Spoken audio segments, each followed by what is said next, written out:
9장 30절로 10장 4절까지 보시겠습니다. 로마서 9장 30절 말씀부터 10장 4절 말씀까지 한 절씩 교독으로 읽겠습니다.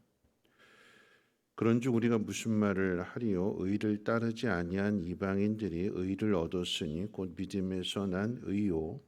율법을 따라간 이스라엘은 율법에 이르지 못하였으니 어찌 그리하냐? 이는 그들이 믿음을 의지하지 않고 행위를 의지함이라 부딪힐 돌에 부딪혔느니라. 기록된 바 보라 내가 걸림돌과 거치는 바위를 시온에 두노니 그를 믿는 자는 부끄러움을 당하지 아니하리라 함과 같으니라. 형제들아, 내 마음에 원하는 바와 하나님께 구하는 바는 이스라엘을 위함이니 곧 그들로 구원을 받게 함이라. 내가 증언하노니 그들이 하나님께 열심히 있으나 올바른 지식을 따른 것이 아니니라. 하나님의 의를 모르고 자기 의를 세우려고 힘써 하나님의 의에 복종하지 아니하였느니라.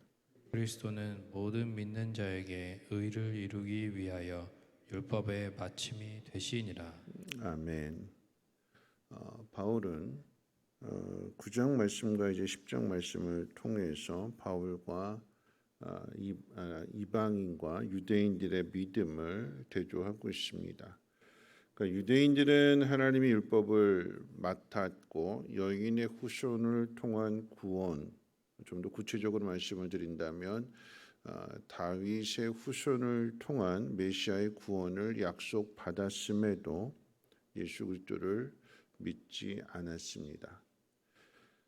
다윗의 후손으로 오시는 그분이 하나님의 아들로서 이스라엘 백성들을 구원하신다라고 하는 그 분명한 약속을 알고 있음에도 그들의 앞에 예수님이 계셨는데 그 예수님을 받아들이지 않습니다. 반면에 이방인들은 하나님의 말씀과 거리가 먼 사람들이었습니다. 그들은 우상을 숭배했고요, 하나님을 외면했으며 하나님 또한 이스라엘을 사랑하심으로 이방 사람들은 다 버려진 것 같은 그런 모습들이었습니다. 그런데 버려진 것 같았던 이방인들에게 복음이 전해졌더니 그들의 예수를 믿게 됩니다. 이런 비유하자면 오랜 전통과 뼈대 있는 가문의 배경을 가진 사람, 많은 것을 알고 있는 사람과 근본도 모르고 아무것도 배우지 못한 사람 중 아무것도 배우지 못한 근본도 없고 뼈대도 없는 그 사람이 선택을 받은 것과 같습니다. 이방인들은 할례도 모르고 율법도 몰랐지만 4절에서 밝히고 있는 것처럼 10장 4절에서 밝히고 있는 것처럼 모든 믿는 자에게 의를 이루기 위하여 율법의 마침이 되신 예수 그리스도를 믿음으로 말미암아 그들은 의롭게 되었기 때문에 그러합니다. 맨 나중이었던 이방인들이 하나님 앞에 있게 된 것이고 맨 앞에 있던 유대인들은 하나님에게서 멀어졌습니다. 바울은 이렇게 된 이유가 믿음으로 얻는 의가 아닌 유대인들이 그저 행위로 자기 열심으로 의로워지려고 했기 때문이라고 밝히고 있습니다. 행위로 완전해질 수 있는 사람이 있을까요?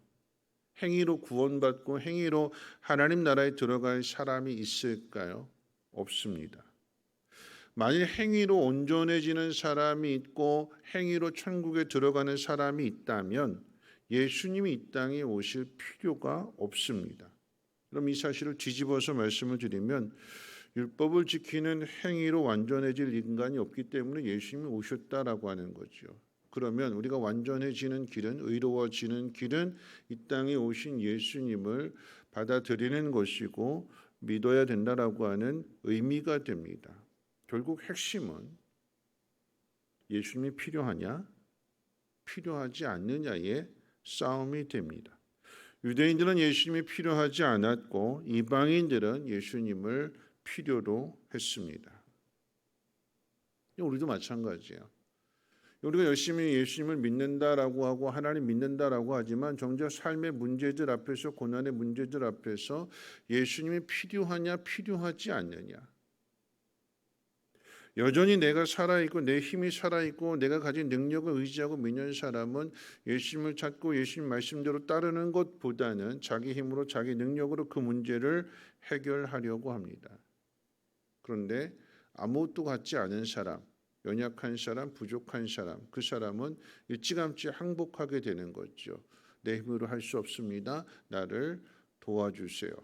예수님만이 나의 구주가 되십니다. 고백하게 될 때에 예수님의 도우심을 힘입어서 그 문제를 해결할 수 있는 것입니다. 누가 더 옳으냐, 누가 더 똑똑하냐, 누가 더 좋은 신앙을 가지고 있느냐라고 하는 것은 여러분이 돌에 부딪혀 보면 아는 거예요. 그래서 오늘 말씀 가운데도 보면 33절에 같이 한번 읽어볼까요? 33절 같이 한번 읽어봅니다. 기록된 바 보라 내가 걸림돌과 거치는 바위를 시온에 두노니 그를 믿는 자는 부끄러움을 당하지 아니하리라. 우리의 신앙은 돌에 부딪혀 보면 아는 거예요. 돌에 부딪혀서 깨어지는 신앙이냐 아니면 돌을 깨트리는 신앙이냐. 어제 김영민 목사님이 저녁 예배 때 수요 저녁 예배 때 말씀했던 것처럼 깨어지는 유리가 되느냐 깨어지지 않는 강화 유리가 되느냐. 충격을 받았을 때 쉽게 깨지는 유리냐 충격을 받아도 거뜬하게 그 모든 것들을 지탱해내는 그런 강화 유리. 여러분 강화 유리보다 더 단단한 건 방탄 유리예요. 방탄 유리. 총알도 뚫지 못하는. 우리 신앙이 그런 신앙이 되어야 되는 거죠. 사단이 우리의 마음을 뚫지 못하는, 사단이 우리를 뒤흔들지 못하고 오히려 우리가 예수 그리스도를 의지함으로 인해서 이 사단의 올무를 끊어버리는 그런 믿음의 사람이 되어야 된다라고 하는 것입니다. 여러분 이것은 우리의 힘으로 안 되는 거예요. 내 힘으로 우리는 도저히 사단을 이길 수 없습니다. 그런데 여전히 우리는 내 힘으로 모든 걸 하려고 해요. 결국 내 안에 내가 여전히 살아 있습니다. 하나님 말씀 믿고 하나님 뜻대로 한다고 하면서도 결국 그 안에 자기 열심, 나 이런 사람인데 내가 이렇게 했는데 왜 나를 무시할까? 하는 여전히 내 안에 내가 살아 있어요. 신앙의 핵심은요, 결국 예수님이 계시냐 안 계시냐라고 하는 것이라고 이야기할 때에 그 핵심 무엇이냐면 예수님이 있는 사람은 하나님 말씀을 지켜 행하는 가운데에서도 사랑이 나타나요. 사랑이 먼저가 되는 거죠. 그런데 예수님이 없는 사람은 그저 겉으로 드러난 일에만 열심을 내게 됩니다. 이게 얼마나 허무한 것인지, 내가 나를 열심히 믿었던 것이 결국은 얼마나 허무한 것인지, 모래성처럼 무너지는 것이고 바벨탑처럼 무너지는 것인지를 여러분 한 목사님이 이제 지방을 내려가시는데 기차를 타셨을 때요. 근데 옆에 이제 마침 여자분이 한 분 앉아 계셔서 이렇게 이런저런 이야기를 하다 보니까 교회 다니시는 분 것 같아서 직분이 뭐세요? 하고 물어봤대요, 목사님. 그랬더니 그분이 그렇게 내 집사예요 그러더래요. 한참을 얘기하다가 이제 나중에 이제 뇌를 즈음 돼서는 그 여자분이 그렇게 이야기를 하더래요. 아유 목사님 죄송해요. 제가 거짓말했어요. 사실은 저는 권사인데요. 그러면서 하는 이야기가 뭐냐면 권사인데 내가 교회 봉사도 못하고 내가 열심히 신앙생활도 못하고 그래서 권사라고 말하기가 참 부끄러워서 그래요. 집사라고 거짓말했다고 그렇게 이야기하더래요. 여러분 그거 무슨 이야기냐면 여러분 결국은 우리가 교회에서 권사까지 된다고 하는 것은 그래도 열심히 했다라고 하는 의미가 되는 거잖아요. 그런데 그 열심히 했던 그 믿음은 도대체 어디로 가고 자신의 그 직분조차도 떳떳하게 밝히지 못하는 그런 모습이 될까요? 이런 교회 열심히 나오고 헌금 잘하고 여러 가지 책임을 맡아서 봉사하면 그 신앙이 정말 좋은 신앙이 될까요? 이런 교회 빠지지 않고 주일 성수 잘하고 새벽 예배도 나오고 헌금도 하고 봉사도 하고 목자도 맡고 여러분 그 속에 정말 예수 그리스도의 사랑이 없다면 그 모든 것들은 다 무너지고 마는 거예요. 우리가 정말 중요한 것은 직분이 아닙니다. 직분. 여러분 이 직분이라고 하는 것은 우리 그런 생각 같잖아요. 은퇴하면 다 끝나는 걸로 생각해요. 은퇴하면. 저도 목사라고 하는 직분을 가지고 있지만 은퇴하면 다 끝나는 걸까요? 장로, 권사, 안수 집사, 나 65세 정년이 되어서 끝나면 다 끝나는 걸까요? 아니잖아요. 정말 중요한 것은 내가 하나님 말씀대로 살아가느냐, 그렇지 않느냐. 겉으로 드러나는 이런 열심이 아니라 내 속에 정말 예수님을 닮아가는 그런 마음이 계속해서 끊임없이 내 안에 살아있느냐, 살아있지 않느냐. 그저 내가 나에게 주어진 시간들, 내가 할 수 있는 그런 일들, 내가 다 하는 것으로, 그러다 그 모든 것들이 점점 나이도 많아지고 몸도 약해지고 그러면 더 이상 할 수 없는, 우리가 정말 힘쓰고 애써야 될 것이 무엇인지를 한번 생각해 봐야 됩니다.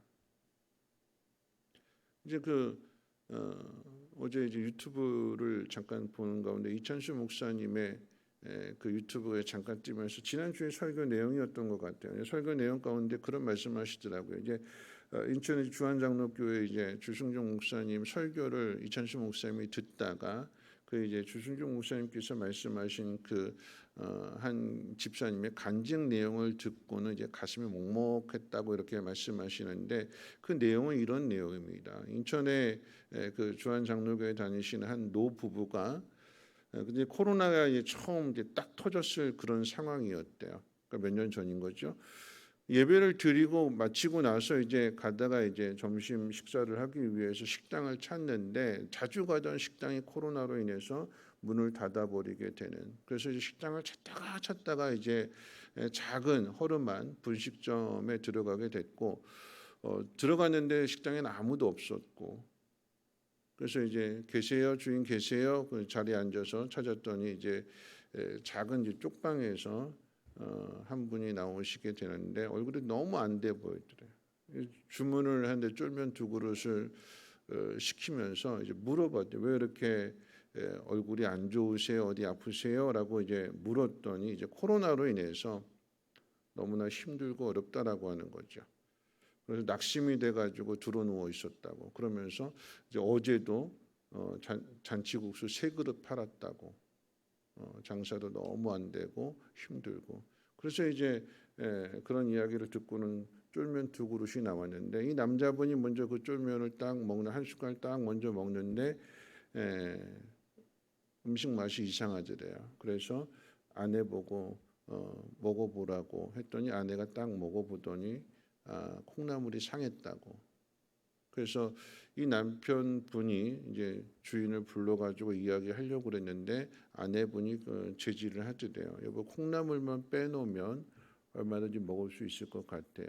그러니 콩나물을 빼놓고 두 분이서 이 노부부가 이 쫄면을 먹고 그리고는 이제 음식값을 그 테이블 위에 놓고 이제 주인이 나오기 전에 큰 소리로 잘 먹고 갑니다. 다음에 또 올게요. 그러고는 갔대요. 그리고 나서 장염에 걸려가지고 부부가 며칠 동안 설사를 하면서 힘들게 보냈는데 그런데 그 다음 주일날 다음에 또 올게요 한 그 말 그대로 주일날 예배를 드리고 또 그 식당에 갔대요. 그리고는 또 똑같이 쫄면을 시켰대요. 처음에는 기억을 못했는데 그런데 이 식당 이 주인이 쫄면을 시키는 그 모습을 또 사람들 많지 않았을 테니까 딱 보고는 기억해내고 묻더래요.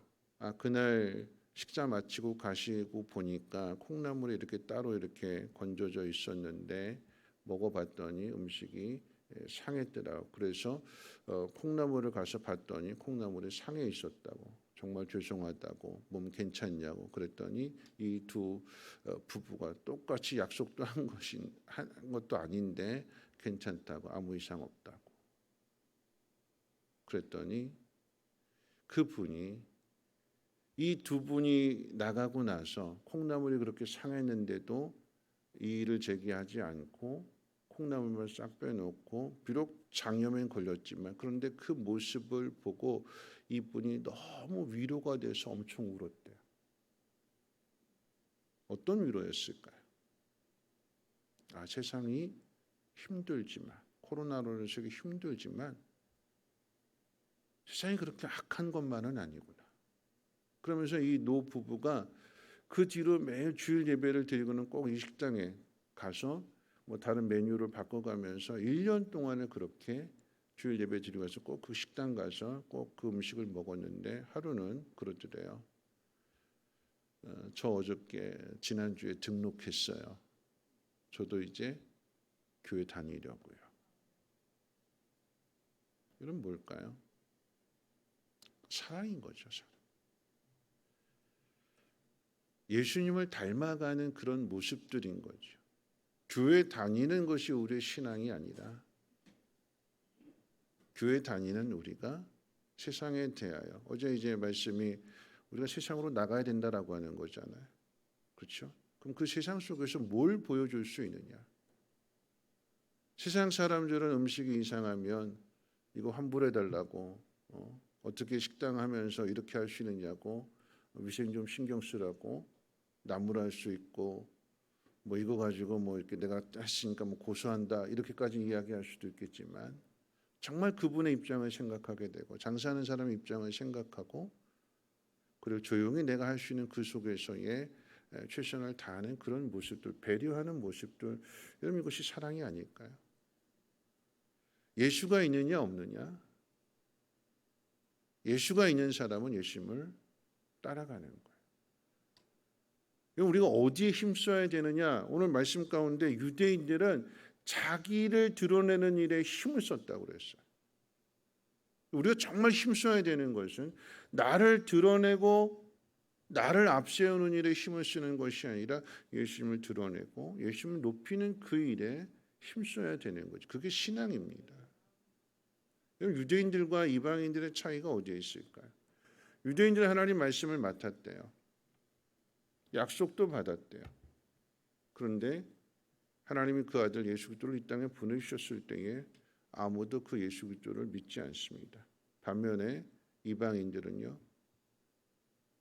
약속도 받지 못했고 말씀도 받지 못했습니다. 그런데 바울을 통해서 복음이 전해지게 되니까 그들은 그 복음을 받아들이는데 그 복음이 누구냐? 예수 그리스도잖아요. 예수를 아는 것과 알지 못하는 것, 예수 그리스도를 믿는 것과 믿지 못하는 것의 차이가 어디에 있느냐?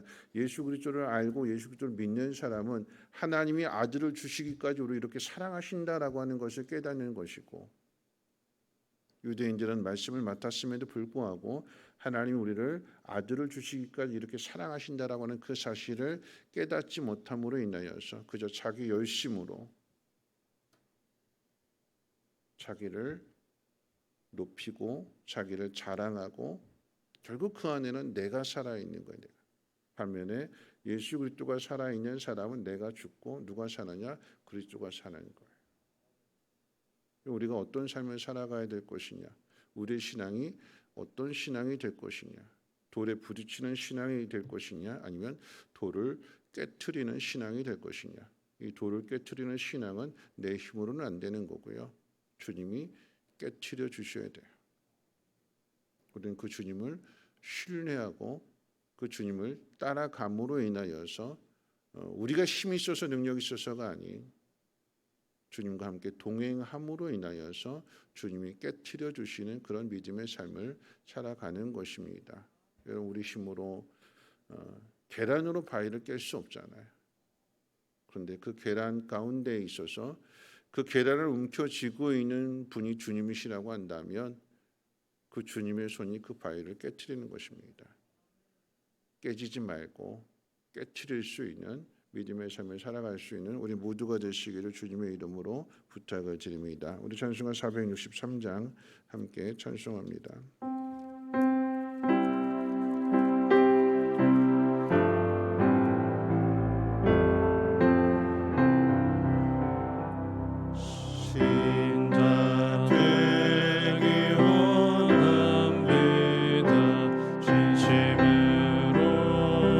진심으로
말씀 생각하면서 함께 기도하실 텐데요.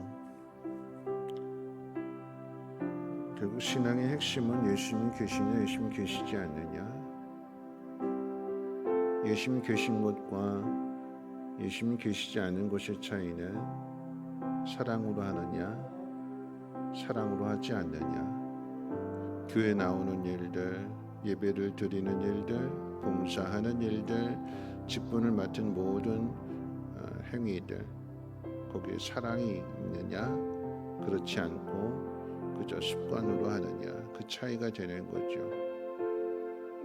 한 노부부의 이야기처럼 지어낸 얘기가 아니라 한 교회 한 노부부의 그 이야기가 대한민국 전역에 퍼져나가게 됩니다. 그런데 무엇보다도 그 식당 주인의 마음을 그렇게 감동시켰기 때문에 예수 믿으세요, 예수 안 믿으면 지옥 가요, 이런 말들이 아니라 삶으로 보여주는 거죠. 기꺼이 손해보고 상대방을 생각해주고 배려해주고 그분들이 살 수 있도록 격려해주고, 그게 예수님을 따르는 길입니다. 예수님은 큰 소리치지 아니하셨고 삶으로 보여주셨던 것처럼 오늘 우리들의 신앙이 예수님을 따라감으로 인하여서 삶으로 보여줄 수 있는 믿음이 되게 도와주시고, 예수님과 함께 동행함으로 인하여서 돌을 깨트릴 수 있는, 바위를 깨트릴 수 있는 그런 믿음 되게 해달라고 함께 통성으로 하나님 앞에 기도합니다. 거룩하신 하나님 감사합니다. 그 하나님